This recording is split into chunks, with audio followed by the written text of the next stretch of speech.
Yo, yo, yo, what is going on, COD Familia? It is your boy BN, aka Mr. Kingdom Builder, and today we are back again, giving you guys a little bit of a skirmish, kind of fun fight here between us and EMP on the map. I'm actually going to be coming out with some really cool videos that are going to be kind of giving an introduction to some guides, showing you how Server 2 is playing out, along with giving you a little bit of some history. So as always, if you enjoy the content, make sure you sub, like, ring the notification bell, and of course, if you want to join and be a part of our conversation, hit up the Discord. You can find a link to the head in the description, pin comment right down below. Now, I should preface by saying this is pretty much a one-sided fight. Being in that EMP is just kind of an overwhelming favorite. Essentially, they're kind of the mega alliance, high spender alliance that is in Server 2. I have to see exactly, I can actually check and tell you what their power is right now. So let's see. Right, so 205, right, they're at 120 out of 111. So again, right, they are, and you can just to kind of give an example too as well. Actually, I could probably just show this on the boards. It's probably the easiest way to do it. So again, not anticipating anything to happen here. This is just kind of more of a fun last hurrah, at least for this engagement. I'm wondering where our bear is though, because I thought the idea was to. Our guys are just dying so fast. Again, I figured it was going to be super one-sided. I'm trying to see here, though, real quick. Can it be spawn boss who R5? Can I try? Let me see here. I don't know. I don't know what's happening. Let me see.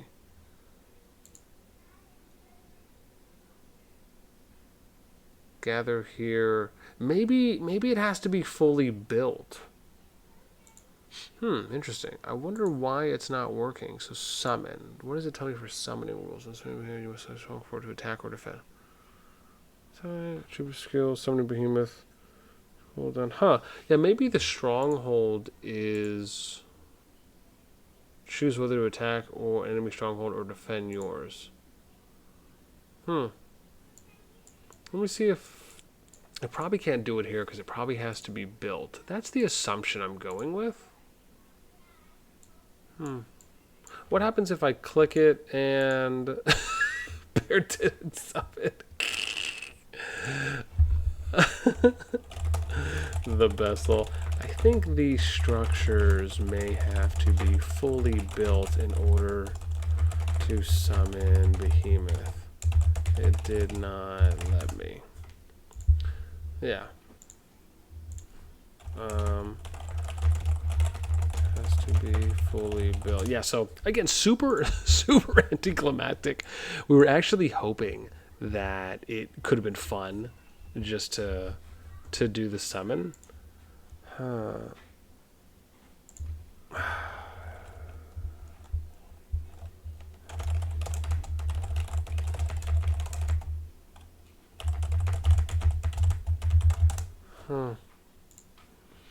Yeah, I don't know. It's just so weird. I mean, that's a good point. They were able. they must just not like me. I don't know. It's so weird. Maybe I'm just not summoning it on the right thing. Choose.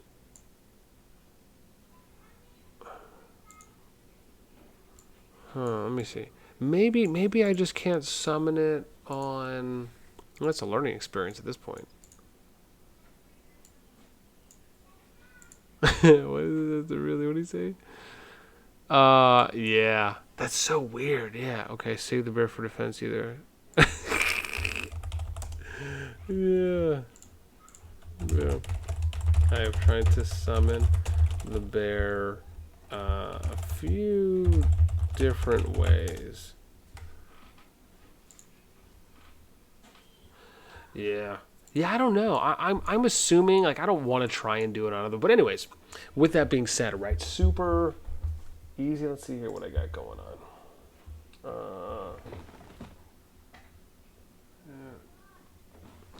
So anyways, yeah, it is, it's wild, man. So yeah, essentially just to kind of give you a brief summary of what's happening, and I'll kind of go over this in a later video. I just thought it'd be cool to kind of show you pretty much a super one-sided fight, which is just incredibly funny to me. But EMP at the moment, just to kind of show you guys what how everything looks. Right, so they're kind of doing a 4-drop in the middle of Nivola right now, and they ended up taking one level 1 pass. EVG, I believe it's a secondary family alliance that they have, which ended up going north and taking that other level 1 pass. They came in, I think they're slowly starting to build flags now over here, but that just kind of goes, oh, I guess maybe not, maybe it was just that one. But yeah, ended up, this game is unforgiving. Starlight's my man, dude, so funny. I'm trying to see real quick where it is. Yeah. So yeah, like we had, I guess that was kind of somewhat of the plan, but we can remove some of these now. So yeah, super, I guess, extremely anticlimactic. So anyways, I mean, this video is probably going to come out tomorrow, so it's not really any kind of a big worry. But yeah, to give you some context, right?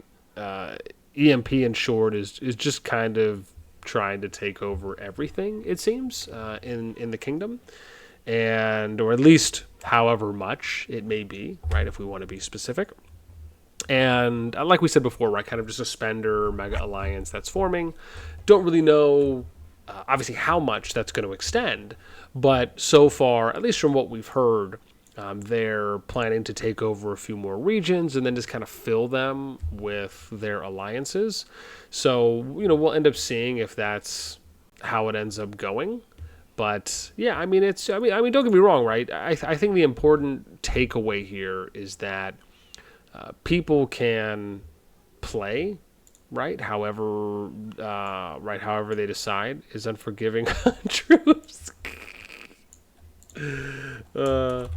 Yeah, a bit. Right, I think that's the important thing for me, right? Is that anyone can play any way they want, right? That's kind of the short version of how these games work. And whether or not you might have an alliance that can just kind of do whatever they want. EMP is kind of in that situation, right, where they can pretty much play the map out and the kingdom out however they want. If they just want to go around and build, jump shell to shell, they just want to go and attack anyone and everyone, they can do that. Right. One of the things I always like to kind of heed with caution is that there's consequences and kind of repercussions for everything. If you're going around and attacking everyone, right, that factors into people just stopping to play. It factors into people lowering activity. It factors into people re-rolling and going or moving to another kingdom, whether it's a new account or even maybe they just migrate out. It could go into them just not having good relationships with you. That can factor in later down the road. Just depending on the kind of positions or access that those individuals end up getting later on. And typically it's more of kind of short-term fun, but like long-term loss. The only times I really find that fighting, where you're really doing something in that respect that is, where you're doing something in the respect of, hey, yeah, let's go out and fight, or yeah, we need to totally go and attack, or do this skirmish, or do this war, do this battle, is really when you kind of have situations where you might come across kind of like bully alliances, right? And you just happen to have the strength to address it. In this case, and I don't necessarily know if I want to label EMP as a bully alliance, it's just more of, right, this is their approach. That's the one thing I always tell people, right? Even though I don't necessarily agree with alliances in general that do those things, because I just don't think it really lends to kind of building a healthy kingdom. But I always will say to people, you can play however you want, right? It's up to each person, and each decision on that an alliances make, leaders make, is really up to them, and they can play how they want. It's just that not everyone is gonna, like or agree or disagree with those things. So that's really kind of my big takeaway. Again, I would have loved to participate with my kind of T1 units, mainly just because I'm focused purely on kind of progressing and developing on this test account. But again, I just would have died immediately. So, again, man, it can totally be fun. When, like I said, you're going in, sometimes just looking at the short term is, hey, I'm going to go around, I'm going to ravage, we're going to attack, we're just going to kind of take whatever we want, is fun. That can be fun for anyone to go out there and just to be so much stronger than who you're playing against. To me, I just don't really find any fun in that. Like, I would rather find fun if we're at equal power and then we're going up against each other, because we're able to fight more than just one time, right? When you have lopsided fights like this, where it's basically you kind of have like one fight, maybe a second, that's cool, but you kind of already know what direction it's going to go in. However, if I have two alliances that are at 100 million or 150 million power each, I can have fights all the time. And to me, that is much more fun and enjoyable than just kind of watching an alliance or a group of alliances kind of go around and curb stomp everyone or carve out their space, right? They kind of burn it down and then they're going to rebuild it back up. But again, that's just my opinion on how I view kingdom builders as a whole. I just find to be more cons than there are pros when you kind of take that mega alliance kind of strong arm approach to a kingdom. But again, right, it's obviously up to each alliance on how they decide they want to enact their will or action themselves on a server, and this just happens to be the way that EMP and maybe even EVG and whoever else is associated with the group. And you just have to see, right? Time will always tell, right? Are you going to see some of these alliances that are there now still there over a period of time? Are you going to see the amount of active players that are still there over a period of time? And then you have the seasons that really make it interesting. But the challenge, even with seasons, is that right, the game kind of almost becomes less fun in some ways. I mean, and I'll probably make a separate video on it because there are opportunities and not. When you have seasons, you're able to restart, right? So kind of everything goes from scratch, so to speak.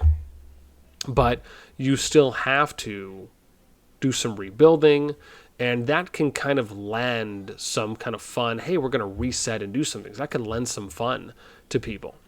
But you're still going to have less and less and less each season, right? So the idea is that, at least for how I kind of view it, is, we're going to go hard in a kingdom, but if there's no migration features that are there, how are we going to bring in people to replenish the ranks in the activity, right? So that's why sometimes it's not always the best idea to go as hard as you can in a beta server, especially if you end up losing too much activity to the point of where it becomes unrecoverable before something like a migration feature ends up coming in. I know I'm kind of rambling a little bit here, at least talking about a couple different things, but to me this is really important. I like addressing these things early on in a kingdom builder, especially for how new Call of Dragons is, because you really have to kind of think about longevity here and not just, what is fun for me or what's right in front of me in the immediate.